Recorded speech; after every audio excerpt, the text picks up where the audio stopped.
মুখের অবস্থা করুন কেন দুজনেরই?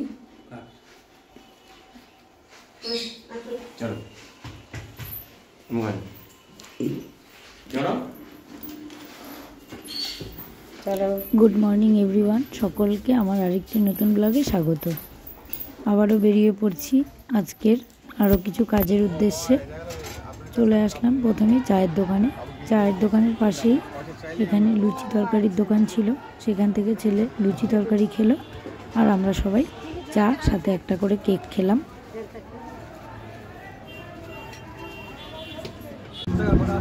সকালে কোনো রকম সবাই কিছু না কিছু খেয়ে আবারও বেরিয়ে পড়লাম আজকে আমাদের আরেক জায়গার উদ্দেশ্যে।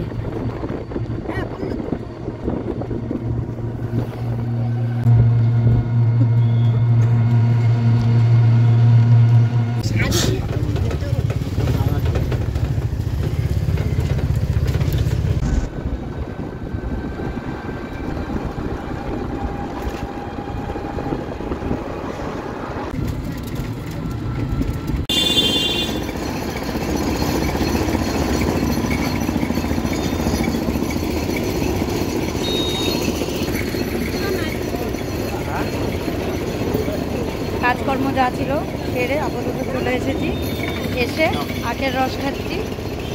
আমার খাওয়া হয়ে গেছে, ওদের যাদের যাদের বাকি আছে তারা খাচ্ছে। আর তারপরে খাবো ভাত খেয়ে একটু রেস্ট নিব রুমে গিয়ে।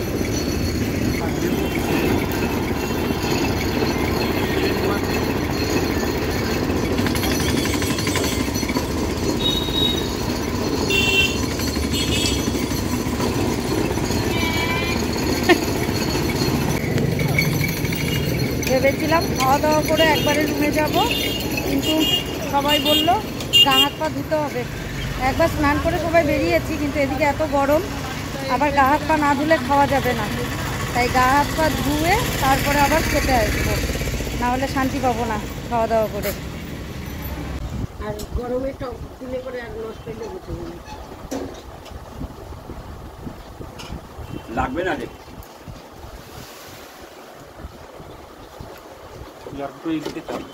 কেন ওনার দিতে অসুবিধা হবে তো, উনি দিয়ে যাক। দাও দাও গরম।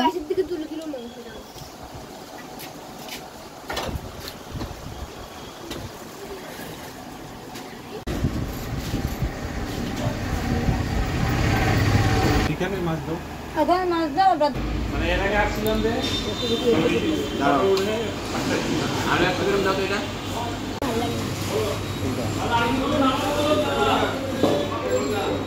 দুপুরবেলা খাওয়া দাওয়া করে বিশ্রাম নিয়েছিলাম, তারপরে একবারে সন্ধ্যাবেলা চলে এসেছি মিষ্টির দোকানে। এখানকার চায়ের দোকানগুলো আজকে বন্ধ, জানি না চা পাবো কি না, তবে আপাতত মিষ্টি খাচ্ছি।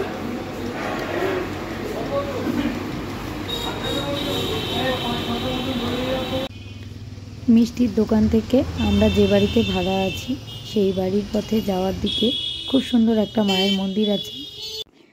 আজকে সব কিছু বন্ধ থাকায় ভেবেছিলাম চা হয়তো পাবোই না, অবশেষে একটা চায়ের দোকান পেয়েছি। এখন হোটেল রুমে চলে যাব, সমস্ত কাজকর্ম আজকের মতো শেষ। খাওয়ার নিয়ে নিলাম, খাওয়ার নিয়ে নিয়েছি, পরে আমাদের সময় মতো হোটেলে বসে খেয়ে নেব। ওই দেখো জীবনদা মার ফটোশ্যুট করছে, দেখে যাস। এদিকে ফটোশ্যুট চলছে, ক্যামেরাম্যান এই এই এই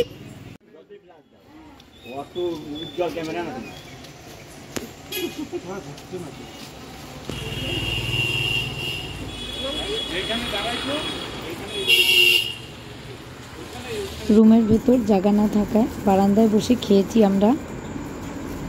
সবাই খাওয়া দাওয়া করে চলে এসেছি রুমে। আর গরমে জানলাগুলো খোলা রাখা ছাড়া উপায় নেই, এইভাবেই খোলা রেখে শুতে হবে। তাই মা একটা কয়েল ধরাচ্ছে যাতে মশা কামড় না দেয়। ছেলে শুয়ে শুয়ে মোবাইল ঘাঁটছে। আর যেহেতু খাওয়া দাওয়া হয়ে গেছে, একে একে সবাই শুয়ে পড়বো। তাহলে আজকের মতো ব্লগটা এখানে শেষ করছি। খুব শিগগিরই দেখা হবে অন্য আরেকটি ব্লগে।